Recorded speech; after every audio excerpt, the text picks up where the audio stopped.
Hey, good evening, everyone.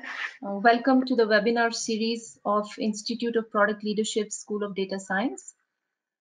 Today's webinar. So first of all, I'm Dr. Vani, welcoming all of you for a session of learning today.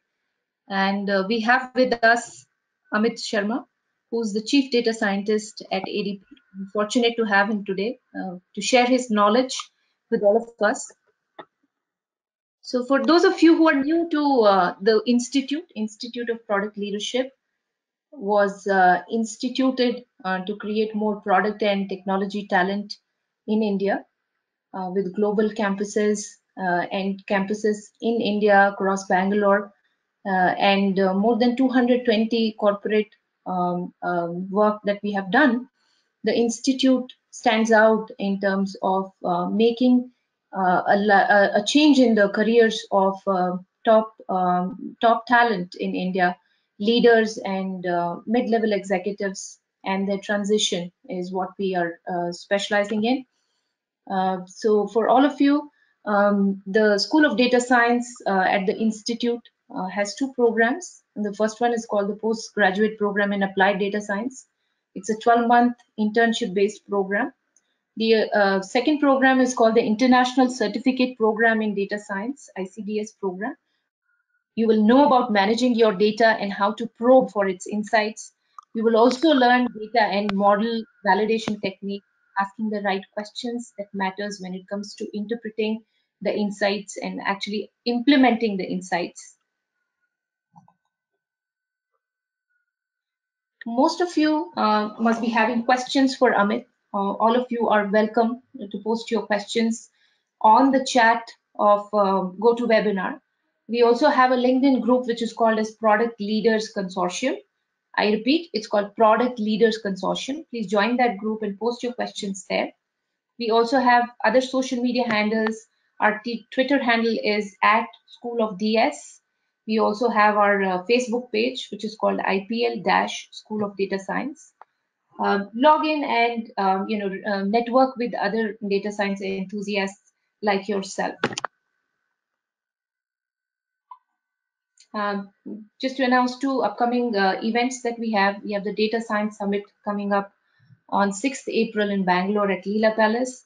Once the tickets are up, please do go ahead and attend this important summit, because the who is who in the data industry will be there sharing their knowledge. We also have a free workshop on machine learning with Python applied to consumer analytics done by a very senior data science professional. Most of you, who are part of IPL know Mukesh Rao as a very senior faculty in data science. He's conducting this workshop at IPL Kormangla office. Please log on to the website to find out more details about this workshop that is happening on 7th March. That is Wednesday. Some good news for the lucky winner who posts a great question on today's webinar. They will be getting the book called Artificial Intelligence, a Modern Approach by Russell and Norway. You're all encouraged to participate in today's webinar and ask questions to Amit. So I will hand it over to Amit now. Sure. Thank you, Dr. Marivani, and thank you, Menika, for facilitating this opportunity to speak on my experience and learnings on data science with the audience today. Hi, everyone. Good evening, good morning. I am going to talk about, in a nutshell, 5 things that every engineer should know about data science, but I can tell you right up, rest assured it will be more than 5. It's just that what will be the top 5 for you to take away is that remains to be decided. I'm Amit Sharma. I lead the data science and machine learning capability for ADP, which is a HR HCM company, as you would know. A bit about me. Thanks for the introduction already, but I have had like 18 plus years of product development experience, and a lot of it on the data science and machine learning side in the past 3 to 4 years. Prior to that, I have been on Java J2E design and architecture, and get an opportunity to speak in many forums. You can reach me on Twitter and LinkedIn on the following handles. Obviously, this deck will be shared with audience too. Coming to ADP itself, I'll take a moment to talk about ADP for the reason that this kind of set me on a career path where I would never look back with respect to data. The point is, ADP has been in the business of HR for over 65 years. And that's a lot of time into processing people's payroll, administering benefits, doing their time and labor management, taxes, talent management. That's a big deal in itself, recruitment, performance. So, all this data over years for over 600,000 clients is with ADP. And that's no meager number across 40 million employees. So, what we are looking at is really a huge deal of data. And keeping the all these things on the slide aside, my focus today will be in sharing with you how we have been able to use that data and the techniques we have applied and the learnings thereof, which can help anyone who's trying to get their hands on data science. So let's get started with what is data science. First of all, you might a couple of you might have seen this kind of a Venn diagram talking about data science as a multidisciplinary practice. Clearly, it sits in the middle of three important pillars: maths, statistics, which is one; computer science or programming, like we call it, the second; and last but not the least, the most important, actually, in my opinion, the business domain knowledge. So all these three come together to overlap and create multiple disciplines within the data science world. Now, is data scientist the only way to get into the data world? Certainly not. There are these data analysts who actually having some business knowledge and some amount of dealing in statistics or programming can actually get started with exploring data, making a lot of intelligent sense out of the data they already have without even starting with machine learning. The capability that machine learning brings to the table is takes the whole deal to the next level and allows programmers who are also good with maths and statistics to apply some algorithms into learning the patterns within data, more complex than the direct correlations. But in a moment, we will see all is not lost on someone who doesn't know machine learning inside out. There are so many ways to still get ahead with data. So let's look at what a typical data science process looks like. And you might want to have a good look at this. The reason being, what we are going to, this is 5-stage process, and the number 5 is important because for each of these stages, we are going to have some takeaways, some very key takeaways which really make a difference to the way we deal with data. The first and the most important thing that matters, and you, me, all of us as a leader need to ask is, what is the problem I'm trying to solve? And those in the product leadership world are not new to this question. The question is not new to them. It's about placing the horse before the cart and not the other way around. We want to really create a value. We want to know what is the problem we are solving before we start doing the whole data science practice. Once we have asked that question, we'll deep dive into each of them. Next comes getting the data in place. There will be multiple sources of data. It's not always you think of data and it's there. So we have to source the data, and there are technicalities around sourcing the data which we'll look at. Then it's about exploring the data.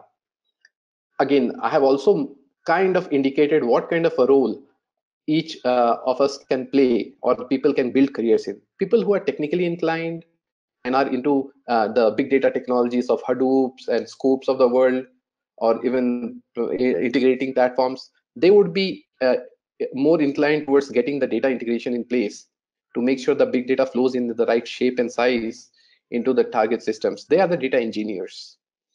Then comes the data analyst. Once the data is in a place where it can be looked into or looked at, the data analyst starts looking at exploring the data. And when by exploring, I mean trying to find insights right here. So you can see that at this very stage, there will be quite a few revelations, if you will, that will come up, surface, that should matter to business already. And we haven't even started with machine learning yet. Next comes modeling the data. And this is where the data scientist kicks in. This is not to say data scientists won't be dealing with exploring data. It's just that I'm bringing out the specialities or specialization of each of these personnel here. But the profession of data actually requires most of the people to do quite a few of these things in some capacity or the other. So modeling the data, finding patterns, intricate patterns, linear, non-linear, we'll look at some of them. And finally, sharing the results. It may seem like a easy deal once you've figured the patterns out, but I'll show you with examples, very interesting examples as to why sharing the data becomes the most important piece into communicating the value, the results that you have found, the insights you have found. Because guess what? If this is not done right, everything else falls apart. And obviously the cycle continues, because the more you explore, the more answers you get, but more importantly, many more questions you get. So this whole loop repeats just like a product life cycle, right? So let's get into each of these steps a little further. First of all, we should, as people who want to use data, should understand what kind of problems data science can solve for us. So a couple of categories these things fall into in terms of what are the kind of questions data science can solve. First is this a or a B, like a classification, one or the other? Is it a cat or a dog picture? Is it a malignant or a benign tumor? Is it a loan defaulter or a repair? Kind of scenarios. Based on data, machine learning or data science can help us find those. The second is a generalization of the previous one, which is instead of being just A or B, it's A or B or C or D or as many as you want. Like, which bird is this? I might be shown a picture and asked which bird is this. So if I have learned, it could be one of the millions of birds that species that exist. So finding that would be the second category of problems. Third one is this weird? Is this anomalous? Is that something different from the run of the mill? Finding fraudulent transactions falls in this category. And I mean, for those of you in the finance industry would know, a very important area. In fact, we'll talk about outliers in a moment, but here we are after the outliers. Fourth category is how much and how many. This is a typical regression. What would be the price of the stock by end of day tomorrow? Or what is the house price going to be given the square footage and the kind of house it is? Stuff like those. And the most common also in many ways. Fifth category is how is this data organized? Now, this is an interesting area of problem that data science can solve. Here, we don't have class labels, unlike the previous ones where it's A or a B or a A or B, C, D. Here, we don't know what the labels are. We don't have any training data. We simply look at the data itself and uncover those clusters based on data attributes. And it's a very interesting area called the unsupervised learning, and can come extremely handy when it comes to quite a few recommendations kind of solutions where you're trying to find, profile, and cluster people or purchase patterns or association rules using this kind of an approach. Last but not the least, what should I do now? This is a little new to the space of data science, and a very interesting one at that, because this is based on reinforcement learning. In terms of a machine learning, what is the next step that should be taken in a way to achieve the longer term goal? It is not about how well you took the left steering or the right steering right while driving a car, as much as how well did you do in the overall driving experience to take one person from point A to point B. So again, a very evolving subject, and the AlphaGo winner was kind of the algorithm was based on reinforcement learning. We will take it all in more details in another webinar or workshop. But for today, knowing the kind of problems DS can solve, let's look at the step one, how do I find the right problem to solve using data science? So friends, here, it's not that it may seem trivial. I know the kind of problems data science can solve, but if you go back and look at your business, your company, your product, and try to see what is it that I can do with data in this space, suddenly the myriad of problems you can solve gets restricted to a couple of them which you want to prioritize. And it's important to ask this question, because for solving data science questions, you will need infrastructure, you will need leadership approvals, you will need budget, and all of that will be only approved of if you have a something in mind which will show the value. So the next question you can ask is, how can I make my product smarter? We are trying to solve a problem in my space, in talent space, to help uh, recruiters find the right candidates quickly. Now, typically for any job, there are like tens, if not hundreds of applications that come, and the recruiter has to go through each profile to find the suitable ones. What we have tried to do is, with like a 30 million profiles over 6-7 years that we have in ADP, we are learning the patterns of how to identify which client for what job is likely to select what kind of candidate, and kind of recommend the most likely candidates to be shortlisted at the very top, bubble them up. That's going to be an easy way to do something that makes our product smarter. We have to see what does your product, how does your product become smarter using data, and that's an important aspect of the question to ask. Also, what data do we have? I can think of like anything to build, but do I have the data to build it out, or will I have to buy data? Will I have to source it from somewhere? Are there legalities involved? So aspects like those. And finally, like it ties into the first point, but what is the value that I will create? So all of these, working in consultation of with business domain expert and the DB and data expert, we need to come up with the right problems to solve. I'm pretty sure all of us who have tried our hands with data science or machine learning at some time will feel the pain of not getting any leeway, because no one thinks we are doing a great thing except learning. Learning is certainly important, but what value we create out of that learning is also important from a business standpoint. So this was aspect one, finding the right problem to solve. Let's talk about getting the data. Getting the data is no easy deal, again, because when we start actually using the data that we want to source, apart from dealing with all the engineering aspects, your product could be, your company might have grown inorganically. The data could be across multiple data stores, all disparate. The data structures could be different. The data dictionaries could be different. You normalize, canonize, do everything. But most importantly, you also have to deal with security, meaning you should not be pulling in any kind of a data which is personally identifiable information, PII, or personal health information, unless you are authorized to do that. In enterprise applications, when we are building product, security and legal become so important. I can tell you, before we start on any project, we first go to the legal teams and get approval on our data points that we are going to use. For example, we worked on turnover probability, flight risk of an employee, how likely is the employee to leave the organization. One of the attributes we found very useful in that was the age of the person. For some reason, age was correlating very well with our final score on employees risk. But guess what, we were not allowed to use it because age can be seen as a discrimination. Even if, so what if your model learns it, doesn't matter, because you have used age, legal team thinks that it is implying a bias in your system, and hence it cannot be used. So we had to check it out. Things like those are extremely important considerations, and when you do your data science, you certainly want to consider them. Also, the velocity and the granularity of the data, they are very important, because they will decide what kind of a solution you can provide. For example, you have to kind of work on, let's say, stock market, and say which what will be the stock price of any, like a make or buy or sell purchase decision on a daily basis. If your data which is incoming is on a weekly basis, it gets refreshed on a weekly basis, there is no value one can create by making a daily prediction, because your week the next batch of data will only come after a week.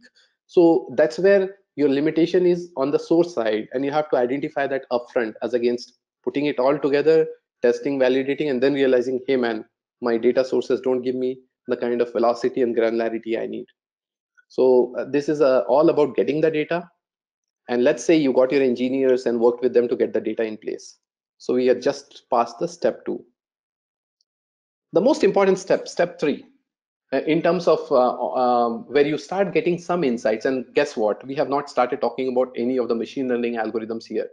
We are talking about, can you explore distributions? Just chart them out, chart the basic data, scatter plots, histograms, and all of these functionalities, believe me or not, are out there on the Excel itself. You don't have to really go to any big tool or a complex tool to get started, except if you already are familiar with them. In that case, it's okay. But is your data telling a story is something you will start exploring at this level. You may find that the attrition patterns, people who are leaving the company, varies by job, and maybe it's very high for certain jobs which you want to focus on, and very low for the other jobs which you don't want to focus on. And if you come back with this kind of a finding with your leadership and say, hey, you know what, I found only these jobs have a very high risk of attrition or high turnover, your leadership may say, you know what, this is all I needed, because I don't want to, this is one kind of a job I get easily in the market, so I really wouldn't worry about it. And guess what, the problem is solved. The purpose was not to come up with a machine learning algorithm. The purpose was to find an insight which will help the business, and that you got right here. So by slicing, dicing, and filtering the data, grouping it by the right column, you should be able to find quite a few interesting insights. In any case, even if you're not after getting insights, it's important to explore the data to understand the distributions, because it will be useful in the next step, which is machine learning. Handling missing data. You know what, ideally in a perfect world, if you're using some machine learning algorithms and you are using some test packages, the test data, iris or mnist, they all have all data filled in place, and real world data does not even look any close to what these data sets are. Real data has many holes, means many gaps. There are some columns will have some values for some rows and not others. It is completely hole ridden. So what we need to do is have means, smart means to decide how we deal with that. So there are two ways to deal with it. There could be certain rows which have some missing data, but otherwise you're pretty good if you're lucky. And let's say 10% of the rows, like 100,000 in a million rows, have that problem. Guess what? Just let go of it. Unless there's a big reason to stick to it, you can let go of such a missing data, because uh, trying to handle it will cost you more than the cost of letting it go. But if not, if you are not able to let it go, you can impute it. And what's imputing? Imputing is simply filling in a value which is meaningful and close to what it could have been if it was there. So let's take a simple example. If I was looking at people's salary data, I had location, job, and the salary of each person on my data set. And for some people, salary was missing. I could simply take the average of all salaries, average or median, depending on how, if there are outliers or not, and fit it in the missing salaries. That would be a baseline guess, kind of works. But you could go a step further and say, you know what? Salaries vary by job and by location. So I'm going to group it by job and location and take the average salary for that job and location to fill in for the missing values. Suddenly, that kind of an approach makes your data more precise and close to what it's going to be. Else, you are going to have a salary which is a mean of janitors through, a car driver to a software leader's role. Whereas if you group it by job and location, you're very likely to land on a value which is close to the missing value if it was present. All right. And last but not the least, handling outliers. It follows the same principle. Sometimes you may filter them because they are going to be noise. But remember, outliers are not always noise. Sometimes they are exactly what you're looking for. Like we talked about anomaly detection. There are certain cases where looking for anti-patterns, and these outliers are the ones you're after. So depending on your business case, you can again either ignore them or not. And if you're not ignoring them but need to impute them, again, you can manage. You do not impute because they're not missing, but what you do is, let's say salaries can range from anything between 10,000 to $500,000, but some person's salary shows us like a $200 million, some absurd number. What you could choose to do is bucket it and put a cap on the outlier, so that anything which is beyond 500,000 will be up at 500,000. I mean, that's one very naive way to deal with outlier, but will actually do you better than assuming that it's not there, or maybe filling it with something weird. So that was about exploring data. Hopefully it give you a sense of how to deal with some of the very common issues that people deal with. And these are not difficult, by the way. In Excel itself, you can have, if you are aware of VLOOKUP and VLOOKUP functions and group by and sum if and count if, some of basic functions, you can do it in Excel. But you're more than welcome to choose your platform of choice if there is one. Let me give you an example, and this is from my real life example. Not more than 3 months ago, we had this very interesting problem we were faced with. It talks about candidate dropout rate. So the problem is this: our clients who were using our product, which is a recruitment tool, they would post a job and candidates would apply. They suddenly started coming back with a notion that candidates are dropping out a lot, and they were blaming the product for it. They were saying the product is probably not as usable as it should be, and that's why candidates are dropping out. And we were like, why would candidates suddenly start dropping out just because we have kind of changed the look and feel? So what we did was some kind of a research, and you know what we found out? We noted that one of the steps in applying is a set of questions clients ask. Each client can ask their own questions, like, are you willing to work in shifts? Are you willing to relocate? Are you willing to kind of maybe travel a lot kind of questions. The problem we saw was maybe if there are too many questions, candidates feel extremely intimidated or frustrated to fill in answers to those many questions, and hence, in the process of applying, stop and drop out. We found this insight from Google Analytics data, by the way, that most of the candidates are dropping out on this questions page. So that was our first cue that, hey, candidates are dropping out when they are having to answer questions. Next job was to find out, does the number of questions have a bearing on percentage of candidates who drop out? So what we did was we scattered plotted the percentage dropout with number of questions. We saw this scatter plot. You know what? If someone is not seasoned enough or they have not really explored data, they will give up at this point, saying, you know what, it more or less remains constant. There is some random correlation between number of questions and the percentage dropout. It doesn't matter. Client can ask 0 question, 100 question, 300 questions, and still the dropout rate ranges between 10 and 16 mostly. But then we had, this is where the domain knowledge comes in. The question came up was, what kind of a client will put 200, 300 questions in their application forms? Most likely it is some kind of a test data, performance test data, which has crept into the production test results and kind of completely throwing it off. We found out that this was really an outlier case. Most of the clients had not more than 30 questions. In fact, 90 percentile of clients, which means top 90% of the clients only had up to 30 questions. We decided to remove all the remaining ones because I don't want to penalize my analysis for just the 10% of clients who are trying to, for whom I'm trying to find the correlation. And guess what? We found this the moment we took it out, the percentage dropout versus the average number of questions, the average dropout for the number of questions bucketed. Now this shows a correlation. And you know what we did with this knowledge? We started telling clients, you know what, clients, if you are setting up questions, too many questions, only set them up to a point where it's really required, because any more than that, the chance of candidate dropping out is high, and you don't want that to happen while applying. So we have put it back into the product. So this is one extremely interesting example of how removing outlier revealed the pattern, revealed the correlation, not just revealed it, but it also allowed us to put this insight back to the clients for using, for consumption. It was not just an insight aha moment for us as data scientists. It was an aha moment we could share with the clients. Okay. Now the fourth step is modeling data. We talk about uh, when we talk about models, basically it's the idea is to find patterns which it's not very easy to uncover from just a visual inspection of the information by ourselves. This is where machine learning and techniques which help us, algorithms which help us find those correlations come in. And in this world, it's very easy to get completely dissuaded or kind of overwhelmed, because as beginners we learn linear regression. By the way, it's still one of the most beautiful things you can get at if you make it work for yourself.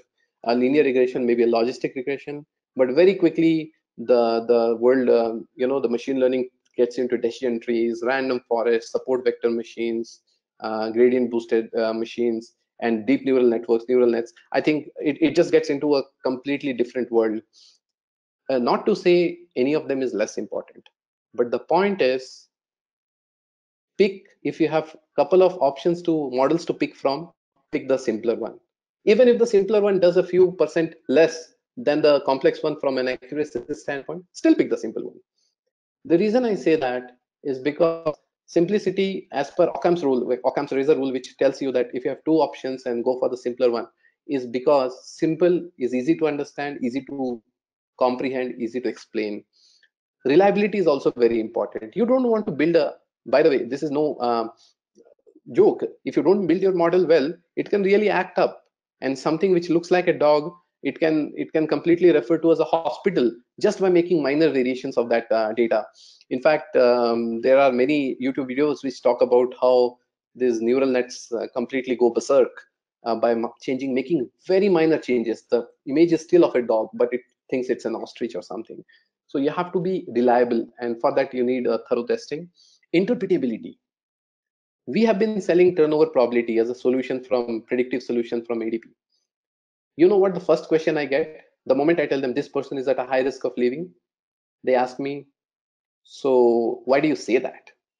And to be honest with you, we've used nonlinear, a very highly nonlinear algorithm called gradient boosting machine.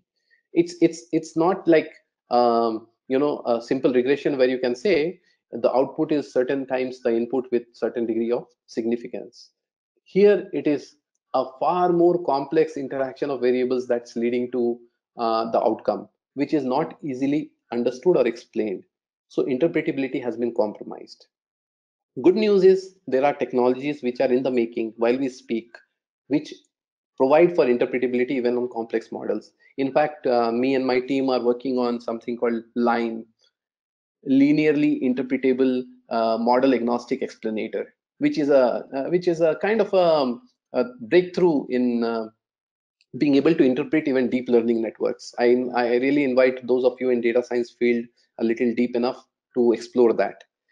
Obviously, our clients are not going to be very happy with just being told this person is at high risk. Why am I saying so, and what can I do about it? Actionability. That also makes up for a lot of your modeling concern. Yeah, because unless you tell them what you can do about it, fine, your model is accurate, but you know what? I just get to know that person is living. There's nothing more that I can do. And the same can hold for many other business scenarios. That said, there are many scenarios, there are many business problems where you may be okay to let go of some explicability or actionability for a better accuracy. It's okay. It's for you to decide. For us in HR domain, for the kind of problems we are solving so far, it turns out interpretability is important. If you are doing let's say a kind of bird recognition, there will be some amount of interpretability which can be sacrificed. But you know what? Interpretability is also becomes a basis of trust. Why should I trust your model? The moment we are able to back our prediction, our classification, anomaly detection with a certain amount of fact as to why that is the case, people start trusting our model more than ever. So always consider that. And another point about modeling, people use R, Python. I mean, there have been curls around these. And then there are proprietary tools like IBM SPSS. There's Excel. Excel Miner, by the way, do not take it lightly. It's a very, very useful tool. So if all you have is Excel, I seriously think you can do 90% of your work from an analysis standpoint already in Excel. And Excel Miner adds predictability and everything else to it. So don't worry about the tool you are using. All of these support all the things that you want to do. It's just a matter of you knowing what you want to do with your data, right? So let's move on to the modeling the data, which was the fourth step. And yeah, one more thing, extremely important, handling bias and variance. Without confusing you, I would like to tell that a model can be overfitting or underfitting. And from the diagram, you can see, suppose this is the house price given the house size.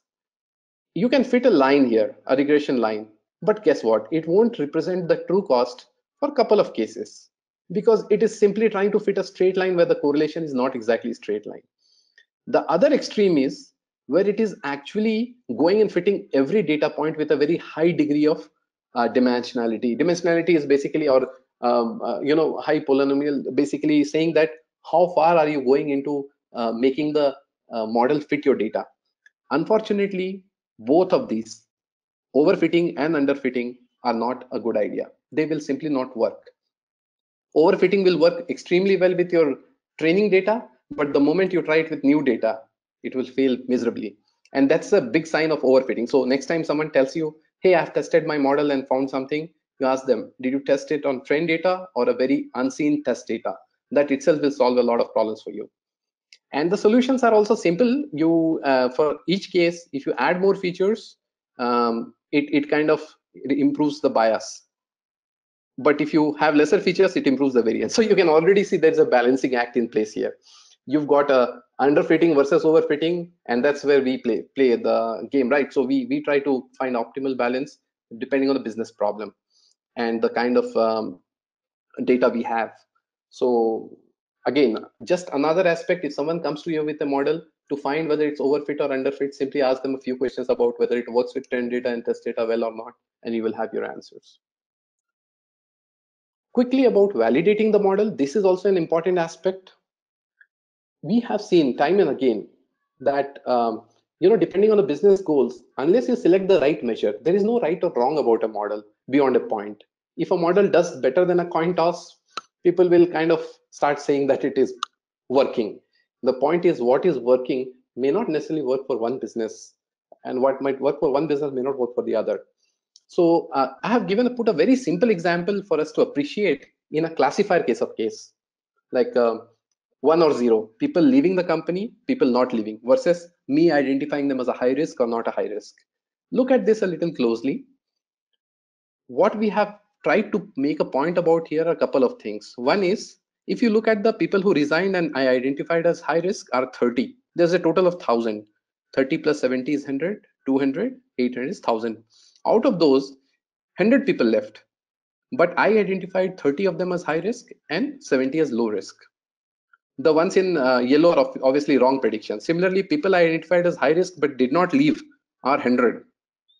And people I identify as low risk and those who left are 800. It's a very clear case of the green one showing the ones which were my correct predictions for leavers, non-leavers, and the amber ones are the ones which were the wrong predictions. One of them is called the type 1 error, the other is called type 2 error. Now, don't get hung up on why this one is a type 1, why that's a type 2. I think those we will leave up for a deeper pursuit, but both are errors is what we need to appreciate. Now look at the overall accuracy of this model. The model was able to identify 800 plus 30, which is 830 things correctly out of 1,000 records. So the overall accuracy is 83%. Better than a coin toss. Anyone will start. I mean, those who are not very familiar with even a coin toss is a good example to give here, will start thinking, hey man, I'm getting 83% accuracy on high risk prediction. This seems like an interesting model. I would take it. But a person who's really a little deeper, not even on the machine learning or data science aspect, but from a business standpoint, will ask, hey, out of the 100 people who left my organization in the test data, how many were you able to correctly identify? And the answer is 30. 30%. No, that doesn't work for me. I could not save 70% of my people from leaving because I could not get them in your model. I would rather buy a model which does better than this. Now, this confusion chart, this is called a confusion matrix and not without its own reasons, but is something you should ask of your people who are working on data science, or if you yourself working on it and trying to build a model for a binary classification. The same thing can work for a multinomial classification also, multi-class.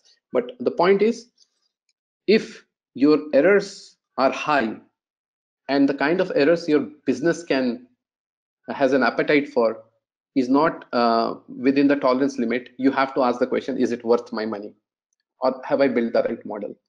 And as always, there will be a balancing act between the kind of errors you make in each zone.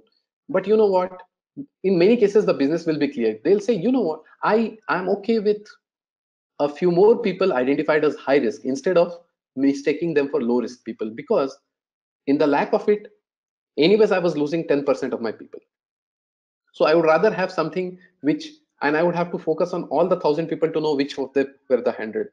Instead, if you can give me a little better high risk evaluation, and if I have to put extra effort on some people who were not to leave, it's okay. But this is not okay for me. Hopefully this connects with you and resonates with the understanding of how to validate a classifier, and you can extend it to uh, any other problem in the classification zone. Finally, sharing the results. This is the last phase of our model where we are talking about keeping it simple, focusing on what matters most. I cannot overstate the need for simplifying your presentation. It's simply because your clients, your users are not data scientists. They are not even data analysts. They are there to use your product, not to enjoy the algorithms you may have applied in the back end. They are only there to make their work easier and smarter. So if we are able to do that, we are done. Back the results with data like we discussed, so that they are able to use the information and trust the model. And wherever possible, let's recommend the next steps so that they can use this information to take some appropriate action. So this is nothing new I'm telling here, but the communication has to be extremely clear, crisp, and concise, and to the point. So let me show you an example of how the results were shared in the case of turnover probability, which we have built. Again, turnover probability is the risk of an employee resigning and leaving the organization. You can clearly see here that the people who are predicted to resign is going to be 10.5%. Model is telling me 10.5%, but the industry benchmark is 7.3%, which means I'm almost going to lose almost double of what the industry is going to lose in my industry. That's not a good news. So I would rather focus on how to prevent that. So the first questions that come to my mind when someone tells me your company is going to have a high attrition is, oh man, which people, which managers, which jobs? This hasn't come out of like our just the data scientists thinking about it. We had extensive UX research, user experience research, to find out who are the I mean, they would like to know the employees, managers, and jobs which are at risk, and thereby take action. So we have to do enough research to make sure, just like any product leadership exercise, right, to find out what is the experience we want to build out of it. And then if they want to find out a little more about why this employee is at risk, we let them do that. This is how we let them do that. So we let them select the employees. Once they select the employee, a little more detail is given as to what the location is, who's the manager, and what's the risk category. So they can click on it and further get the employee card. In the employee card, I'm showing for employee what are the risk factors: tenure, annual comp, full-time or not, exempt or not, and based on that, what the employee's data is, what the company's internal data benchmark is, how much the company pays for that job on an average, and how much the industry pays on an average for that job. So the whole idea is progressive disclosure is about starting with the most important thing, surface what matters most, letting them drill down, find out the factors which are leading to problem. And again, I'm not saying this is the silver bullet for all machine learning models. In your business case, the whole dealing could be different, but the principles won't change all that much. So hopefully this progressive disclosure example strikes resonates with you.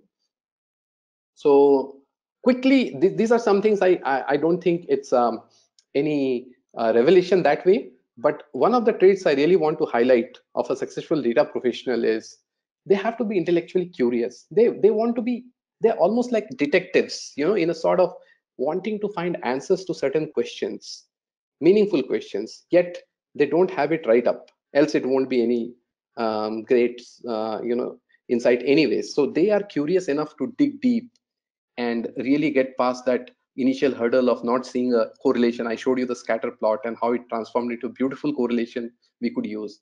Curiosity drives rest everything. Domain knowledge, we agreed. They have to be great communicator, no doubt about that. Statistical knowledge builds over a period of time. Basics should be clear, right from central tendency to understanding what a normal distribution is. I think a few of these things will be right up your sleeve when you start, but others you will kind of gain momentum around. And hands-on programming always helps when you get into deeper areas like machine learning and all. But today's session, my one of my takeaways has been that you can do a lot without even programming, getting to program in the first place. And like people in analytics, what do they people do to get into analytics?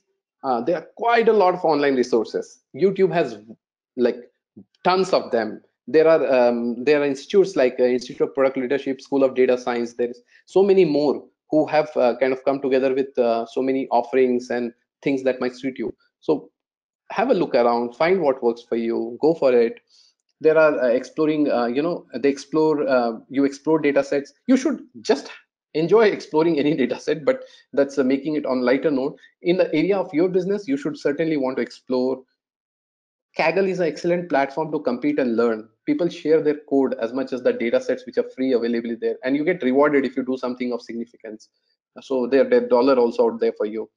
You follow, these kind of forums where we share knowledge, we share findings, and I'm hoping there are some takeaways for you. As much as if I was to listen to you, you would have something share and network together. So all of it is basically the hygiene factors that go into building a great analytics professional. So I think we are close to the end of my session. I promised you 5 things that engineers need to know about data science. I'm hoping these takeaways at each stage, one of the 5 stages, really can give you some idea. Asking a question, how can I use my data to drive value? Sourcing, how to ensure legality, security, IP of the data. Exploring, how to explore distributions and handle missing values and outliers. Modeling data, prefer simple, explicable, actionable models, avoid underfitting. How to validate, remember the confusion matrix I showed you. And finally, sharing the results, like keeping it simple and progressive disclosure. So if you agree to these kind of aspects which you may already be using, or you agree that it's important, I think my presentation for all practical purposes is done. So with that, I open the floor for questions. Dr. Maria Menega. So, Amit, thank you so much. That was absolutely phenomenal. And the simplicity with which you explained everything was absolutely brilliant. We have a Thank you. couple of questions. Some of the Sure. questions I have for you, because we have a lot of data science enthusiasts with us today. One of the Hmm. questions that Anjani Kumar asked is, um, all problems that we discussed looks like, does a data analyst not do this? Why do we then call it data science? I mean, the fancy term. So what he wants to know is what is it that data science would do, and which data analysis would not be able to Yeah, so that's a very good question. And like I showed in the Venn diagram, if you remember from the first two slides, it was about data science being at the core of everything. So it's very difficult to say what is not data science. But the value that data scientists will bring to the table is he or she will be able to bring not just data exploratory analysis, but also programming and engineering together, machine learning, so as to build models. So if I was to answer it in a nutshell, I would say the data scientist is a, you know, master of almost like all trades in a many ways, and is able to, given a data set, go all the way up through to delivering a model into a product kind of a thing. So hopefully that clarifies. And data analysis itself is a portion of data science. It's a subset of data science, and a significant subset. I wouldn't discount that part, but still a subset. So the second question from Rachna Singh is AI used in data science? If yes, how much? And how can the results from AI be used in data science? So basically the difference between AI and data science. Yeah, that's one of my favorite questions. Thanks, Rachna. So AI is basically a broader subject and has been in existence for a number of decades now. And it usually covers the broader spectrum of making things do smarter and human-like. So if you look at it, machine learning is applying programming and statistical techniques to learn patterns. It's a part of AI, not necessarily AI. So AI is a overarching um, business construct in a way that I want to use AI to make driverless cars. I want to use AI to make smarter homes. So AI is much more broader, and it tries to make machines work like humans. Machine learning and data science is one of the ways to achieve that. And in many ways, the mathematics involved and everything, the algorithms are actually pushed uh, into action by these machine learning algorithms. So hopefully that answers. Overarching AI, and a subset of that is data science machine learning. Oh, great, Amit. So I have one last question. The question is a little difficult, but I'll try to kind of articulate it. So the Sure. question Shashwat asks is, when we start a problem with the data science, don't we already know what the issue is, or does the problem get unveiled once we use data science? So does data science help us understand issues, or does data science help us solve issues which we already know? Oh, that's a good question, Ashwit. So, many times we get this question: do I have to have a problem to get started, or won't the data itself tell me of something interesting that I can start to work on as a problem? And neither of the two statements are wrong. The only reason I kind of started with talking about starting with a problem is that gives a direction to focus on. It's a directional compass to your aspirations of using data for a business value. But let's say you don't have any idea what is it that you want to do.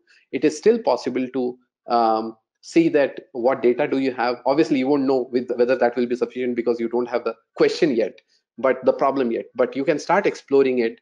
And guess what, you may find some patterns which are extremely interesting to the user, to the business, to yourself, and that can become the genesis of a new problem that you want to pursue. And for that you need additional data. Both of these have become like but become ways to explore and find problems. The only challenge with that is if you start blank and say give me the data, I'll do something about it, uh, in the lack of a direction, you may pick up, in data science it's about it's like a analogous to a local minima, you may pick up a lesser opportunity than what is possible, and ultimately what you find may not fit into the value you are creating. So it's always good. And if you need infrastructure, if you need technology, purchases, licenses for all of this, Unless you're able to tell what value you are going to create, it's going to be extremely difficult for the business to empower you. So have some thought, if nothing else, let's say you say that I'm going to explore data and find correlations between sales and the channel, and start with that. Maybe if you're looking at sales data, there's always a problem you can formulate, and then in the process of uncovering the underlying data, you can also find many more patterns which will lead to different solutions.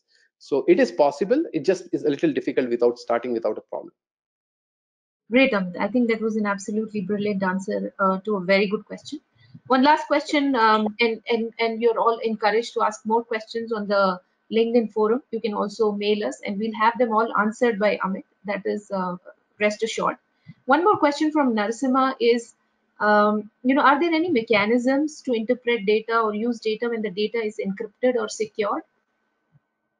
So if the data is encrypted or secured, it must be for a reason. I'll give you an analogy, Narsima. In my case, the SSN, the first name, last names, and people's addresses are encrypted. And guess what? For most part, I am not going to use that data for anything, because very likely if I'm using people's name or their SSNs, their IDs, tax IDs, I'm going to overfit the model, even if I start believing that it will work. So unless you have a situation like that, and for whatever reason all your data is encrypted, it is possible to find a correlation. But guess what? I might find a correlation between job and salary. Encrypted jobs will still be some jobs. Only thing is, I won't be able to make business sense out of it. And if the data scientist is not able to find business sense out of it, what is the value they are going to communicate? So in my understanding, or if my counsel is, encrypt what is extremely important, and very likely you can still do with the unencrypted data. But if you are only dealing with encrypted data, it's extremely difficult, if not along the lines of impossible, to find uh, uh, insight which you can connect with the business, back to the business, and say, hey, this is what you want to do with it. But nothing, not all is lost on this. You can find the correlation, and that, if that opens the door for you, if your company policy is about encrypting by default and opening only to a few people, if you say I found a correlation between these two attributes, and if someone finds interesting, they may open up the data for you. So I believe this must be a company policy which is stopping you from looking at the whole data. But if you bring in a case where you are able to identify correlations, you should be able to lure them into letting it be accessible to you. Again, SSN, PII, PHI, names, addresses need not be a part of this data set for most practical purposes. If you are using them, you're overfitting. Great, Amit. Thank you so much for answering those questions so beautifully. Now, finally, we have our winner. Our winner is Anjani Kumar. Congratulations. Your book will reach you soon. Please share your address with us on our email. Thank you very much, everybody, for joining us tonight. It was an absolute pleasure listening to Amit. I'm getting a lot of messages on WhatsApp. People are thanking us for conducting this webinar because it's been really useful to them. Thanks so Awesome. much, Amit. Thanks, everyone. Good night. Thanks, everyone. Good night. Thank you, Dr. Maria and Menaka, for giving the opportunity. Thanks, everyone. Bye bye. Thank you. Thank you. Thank you.